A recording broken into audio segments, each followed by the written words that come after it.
Welcome to another episode of Pottawattamie County Roots. I am Todd Studer. Thank you so much for all of the support and the great encouragement that I've been receiving since making the switch over with the name changes from both shows. A lot of excitement happening, including Jean Bohnker, who's back in the studio today. She is with Assisted Living Locators, and you always come in with a lot of great information, and I've been looking forward to sitting down and having this conversation to find out, what are we going to talk about? What am I going to learn today? Well, I'm an educator by heart, and working with assisted living locators and working with our elderly population, I realize that there's a lot that we don't know, and we don't know what we need to know until we need to know it.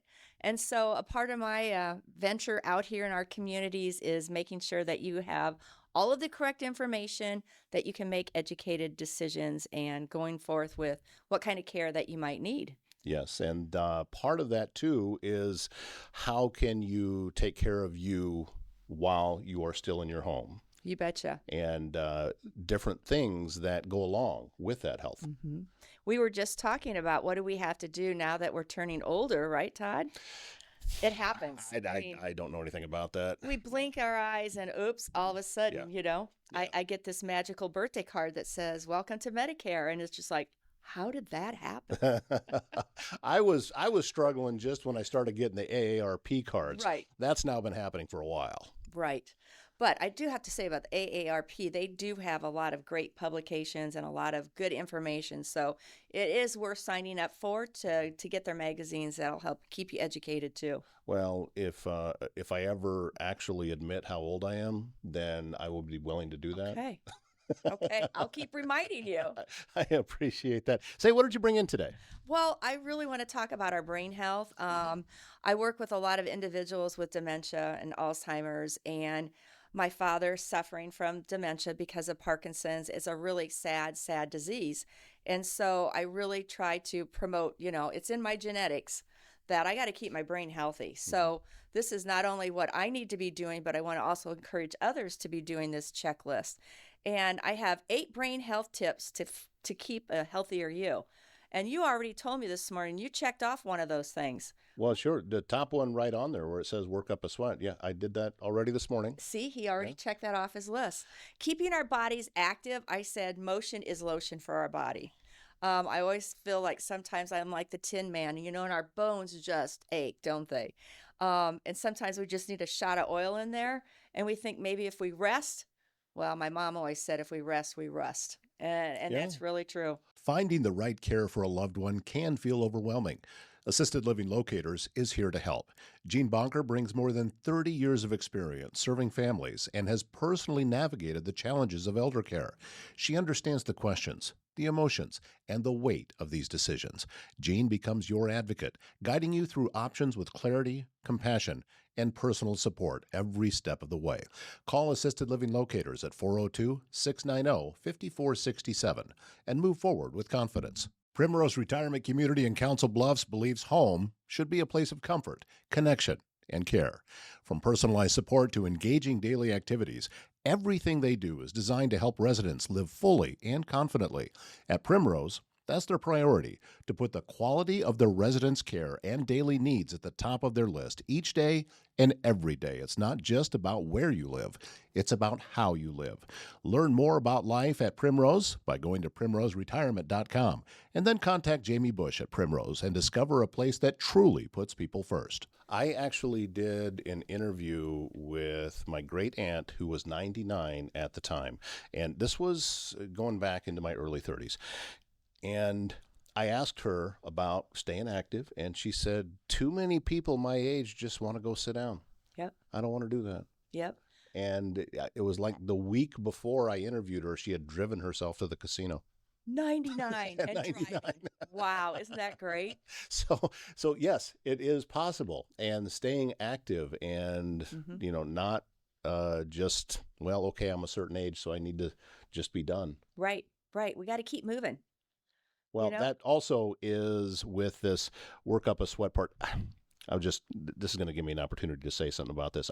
I wonder if someone from 100 years ago could come to today and take a look at how we keep in shape. Because all of these different things that have happened to make our lives easier, right, and to add convenience to our lives. And now, at 5 in the morning, I'm one of 20 people all standing next to each other, running in place on a treadmill. You're kind of like that squirrel in the cage, right? Right. And I could see the reflection in the window, and I said, this is just comical. What has happened to our world? This just looks kind of silly. But at the same time, that's the trade-off. Mm-hmm. So if we are no longer going to be actively going out and hunting our dinner for the night, that's right, then we need to do something, because that's how we're built. And we need to get moving and get that exercise in. And that's right. That sweat. Yeah. We got to sweat, and my husband sometimes thinks, well, I'm up and doing, I'm standing. No, it's getting that cardiovascular. We got to get our hearts moving. So if it's a brisk walk, whatever we need to do, we need to pump that blood and make us sweat. Okay. You also have on here about protect your head. Now, there's a number of different ways, and some of them obvious. Wear a helmet. You're on a motorcycle, you're on a bicycle, put a helmet on. Put your helmet on. However, you talk about here removing rugs and clutter that can cause tripping hazards. These are the kind of things I think that we don't really consider, because that time in our life kind of creeps up on us. It's not as if, hey, we're absolutely fine on this day, and then the next day everything has changed. It doesn't work that way. Right. And we're looking at the rug here in your studio, right? Mm-hmm. And my mom had rugs everywhere. She protected the carpet. But that's such a tripping hazard. And one of the things, if you ever have a PT come in and visit you and work in your home, they'll say, get rid of all the throw rugs. It's a tripping hazard. Climbing ladders. As we get older, we have to make sure we aren't doing the things that we maybe shouldn't be doing that could cause a fall. Because those neurons aren't replaced when they're damaged in our brain. Mm-hmm. We just can't replace them. So take care of that noggin. It's important. You also say take care of your health, preventing strokes and heart attacks. That's like the high point of the high point. I think, is with that tip. You got to make sure your heart's pumping, because if you have a stroke, that part of that damage of the brain, I can't always get that back. So make sure you're doing what your doctor has told you to do. The other thing that I think is so important that we have seen since COVID is making sure that we have a socialization in our life. Yeah. I look at our small towns, and our churches are dwindling and our community centers are dwindling. How can you stay active and involved with other people socially? I'll have a lot of family members that'll call and say, I think mom has dementia. And I'll say, is it dementia, or is she socially isolated? Is she depressed? Is she lonely? And loneliness is a killer. It really is. So keeping social, keeping involved, get out there and do things with friends. It's so important. People that we have placed in independent living and they have a community wrapped around them, they are thriving. I moved individuals in when a building opened 6 years ago, and most of those people are still in that independent environment. It's wonderful because they have each other to take care of. They're staying active. They're having meals. They're having socialization. So really, if that's an important one in your checklist, if you feel like you're getting isolated, reach out to some friends and start meeting for coffee, and whatever it does. I would also add to that your phone and your computer are not a legitimate substitute. And here's how I know. I spent a good part of my adult life as single. And when I entered into a relationship again, and now I have human contact, and I've got somebody to sit next to, having dinner and going to movies, talking with, all of these other things, that addiction to my phone didn't leave. It wasn't being fulfilling what it was that I needed it to. It was artificial. So that addiction stayed, even though I now had somebody in my life that would make me think, oh, I don't need that connection online anymore. It's not the same thing. So getting out and getting around people, and that's why anytime I walk into a coffee shop and I see a bunch of retired guys all sitting around having a donut and drinking coffee, I said, man, that just is so cool. That's the life, isn't it? Right. And putting your phone away. Yeah, put it away. We had the rule, no phones at the dinner table. That was a time to communicate. Look at each other in the eye, and those are important values. I've stopped taking them into restaurants. Good. I leave it. It's a chance to charge the phone, so I leave it plugged in, put it in the console, and I don't even take it into the restaurant anymore because it's too much of it. It's compelling. Distraction. Yeah, it It's a is. And it'll distraction. get you. All right. Get a good night's rest. Almost a cliche. People talk about, oh, you got to get a good night's sleep. But really, I It's mean, important. it's very important. It helps keep our brain clear. 7 to 9 hours of sleep, good restful sleep. Are you dreaming? Are you having the REM sleep that you really need? If you're not, what are the things that you can do? Exercising is going to make you more tired, and getting into a bedtime routine is really important. I think I've had to sleep train myself again. You know how we get up in the middle of the night and then we'll start doing things, and I was it's up like last night. it's like, okay, no, you have to tell your brain to go back to sleep, or my husband to stop snoring. I mean, that is a problem with it. So, you have to think about why you're waking up. Are you hot? Do you need to have a fan going? But getting that restful night's sleep, or if not, talk to a doctor about it, because it's very, very important that you get a restful night of sleep. And that time, too, I think, can start even at the first part of the day, planning ahead for a restful night's sleep. You need to get a little sun exposure first thing in the morning. That helps regulate everything, and your body needs that, so it knows that when the sun goes down, okay, it's rest time, Time for and bed. I should be asleep. So those are very, very good tips. All right, this one's right up my alley here. Is make a salad. What kind of salad are you going to make? Chicken salad? I just made a chicken salad. And had it for dinner last night. Now, is that all bad? No. No, it's protein, right? No, and there wasn't, there's a little bit of mayonnaise in there, but we used olive oil mayonnaise, and I don't know how you make your chicken salad. Mine had some onions and green grapes, Yes, the green grapes. and I forgot to put the walnuts in it. Oh, that's an extra. Yeah. Because that's nuts. So Right. some of the things that you need in your salad, you could have put some spinach on it. There you would have got your green, Oh, yeah, yeah. with Oh, your chicken salad, or some lettuce. I put microgreens on top. Oh, see, Yeah. he found a way. I'm a fan of microgreens. I put those in eggs, by the way. Oh, awesome. Yeah, those are very, very good. But if you get your leafy greens, your vegetables, make sure you get some berries, nuts, whole grains, poultry, and fish. That's the best brain food you can possibly get. We've reached now to number 7, where it says challenge your brain. Challenge. What are you talking about here? Well, I talk about keep your brain in shape. And how do you keep your brain in shape? Learning new activities. We need to be lifelong learners. Never stop going to school. Never stop learning. I mean, sometimes our paths, we get different jobs. We have to learn new skills, right? Well, why should that stop when we become 70? Keep our brain challenged with a new activity, a new behavior. They say learning a new musical instrument is phenomenal for the brain. I met with a gentleman who had brain cancer, and he goes, I've taken up banjo lessons. I'm like, good for you. He goes, it's supposed to be really good for my brain. Help those neurons connect. So always challenging your brain, doing crossword puzzles. Another reason to be on your phone. You can play all the different card games and that sort of thing to keep your brain challenged. Something my grandmother did was took up painting, and she's painted. Last number I heard was over 2,000. Wow, paintings. Good for her. Yeah, she started when she was 90. 90. Oh, she just turned 100 1st of April. You have a lot of longevity in your life. That's signed, yeah. That's fantastic. Absolutely. So that was what she did, and I have several of those paintings. I have one of them here over in my other studio. So yeah, it's Learn something new. that is not just physical, but also mental, because she has to recall and transfer from if she's looking at a picture and putting it, there's a lot of mental part of that too. So It is. That's great. Good for her. And our number 8 on the list, it says, be careful with medicines and limit alcohol. And again, conversation that I just had. For sure. One of the things that we did with my dad, and maybe some of you that are on a lot of medications, we got a geriatric pharmacist involved. And they really looked at what medications my father was taking. He was passing out when he would stand up.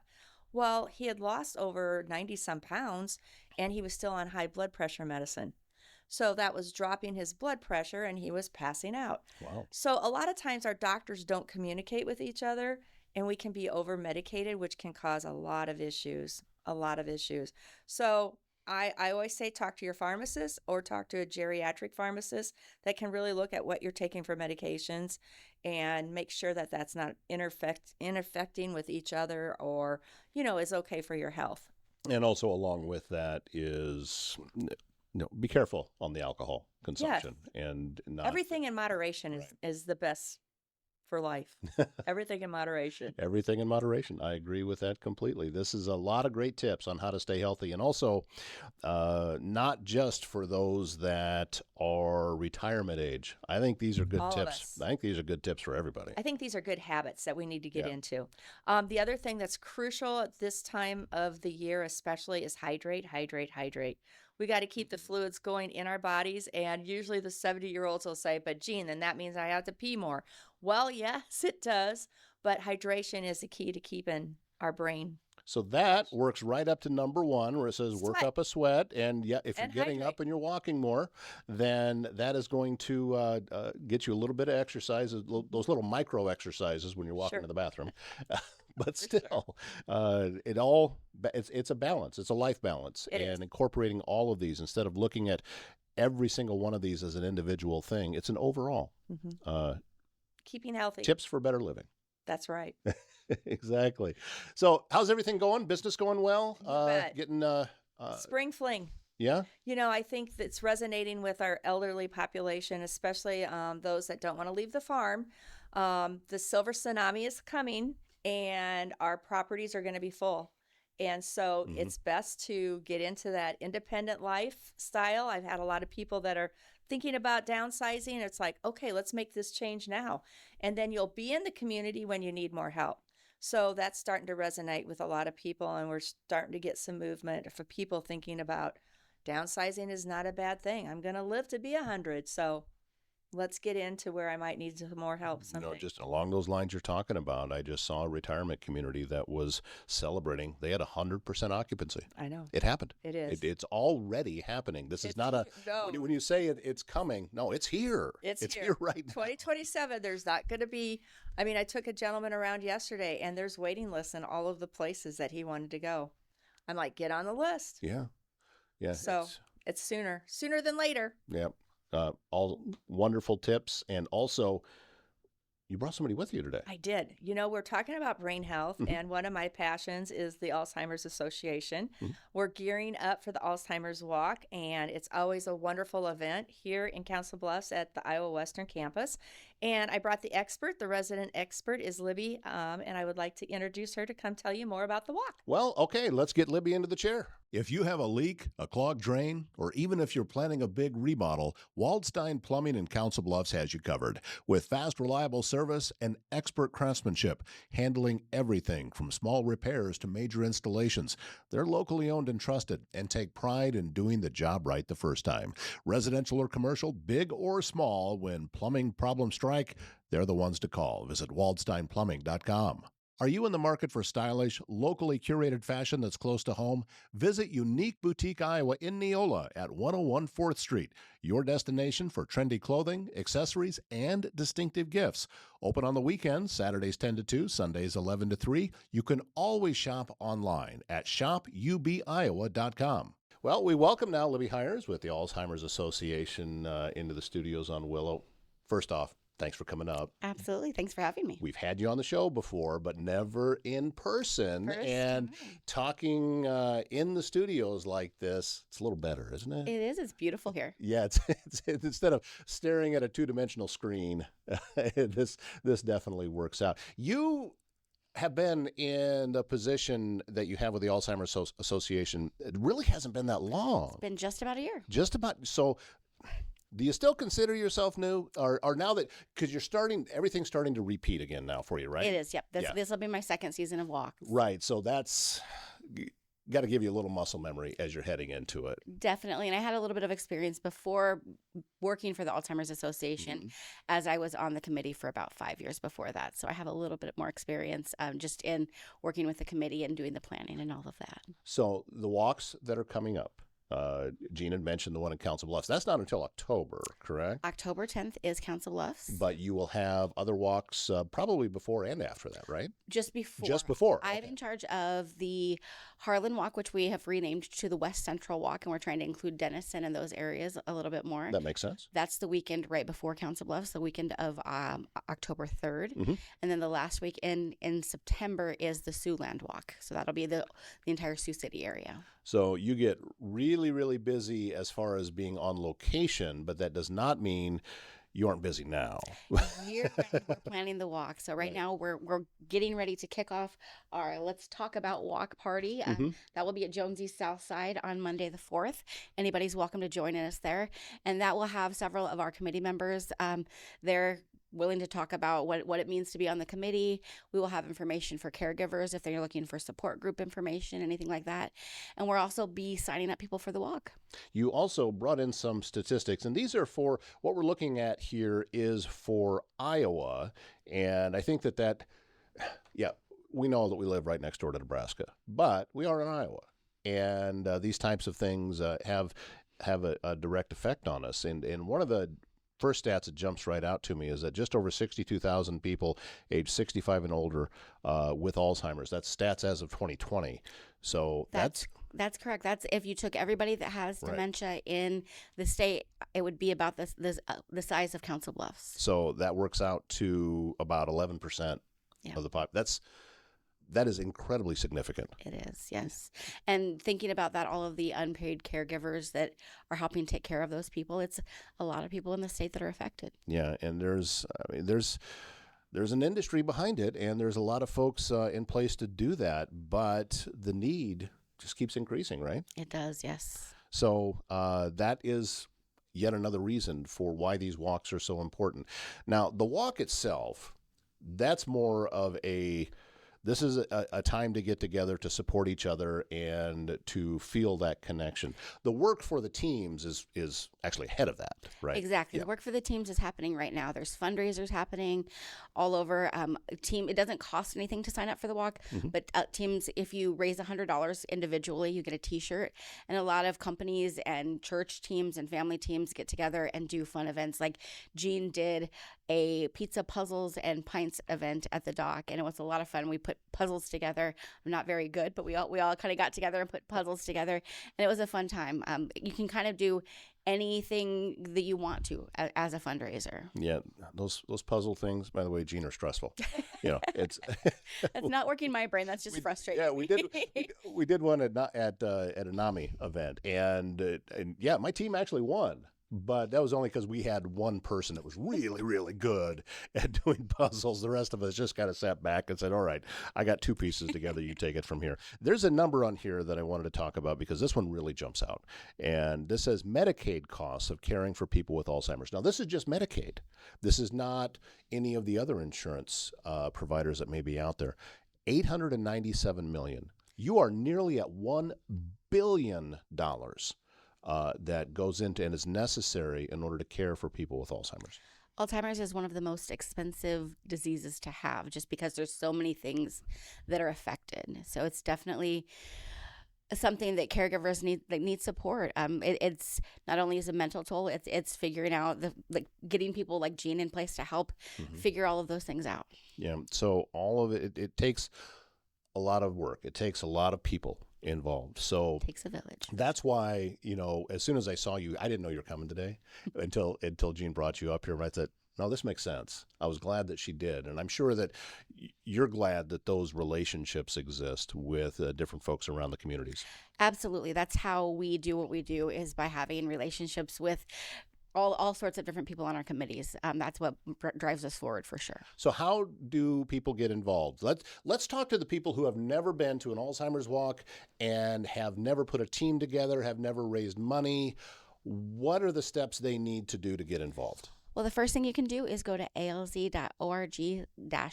Walks, and that kind of gives you all the information. It gives you a direct contact information for myself. I'm always happy to take a phone call or do an email and help you get involved. If you want to just stop out to Jonesy's on May 4th, we will have all of the information there. We'll have several of our committee members that kind of can talk about why they got involved and how they got involved and what you can be as involved or as stepped back as you want to be. If you are a part of our committee, it's a commitment of about an hour a month. Not every person can make it to every meeting, but just as involved as you want to be. I think that that's an important part to bring up, that you're not looking for people to essentially take on another full-time job. This is just as you can help out. Because I don't know of anyone that doesn't know someone that's dealing with memory issues or Alzheimer's or dementia or any of these things. We all do. Unfortunately, it seems like it's more commonplace now than it ever has been. Yeah, so no reason at all not to get involved. So again, that's coming up May 5th. May 4th. May 4th. Monday, May 4th. Monday, May 4th. And that's at Jonesy's Southside Taco House on 16th Avenue. You've been right past it plenty of times. So head on out and join. It starts at 4:30, runs from 4:30 to 6:30. I can see on the sheet there because I'm cheating. Yes. And that is your opportunity to learn a little bit more. So yes, and the walk itself will be October 10th at Iowa Western. So put that on your calendar. We'll be talking more about that, but that's coming up sooner than we think. Well, Libby, thank you for your time today. Thank you for the work you're doing. Thank you for your commitment and your desire to be able to help folks that need it in this way. We need more folks like you out there, and you're doing great work, so thank you for that. Thank you so much. We thank Jean for joining us today as well, and we thank you for watching. Click the follow button, click the like button, please click share. That helps that algorithm work and push this show out even farther to more people that can see what exciting things are happening here in Southwest Iowa. That's going to wrap up today's show. My name is Todd Studer, and we will see you back here tomorrow morning.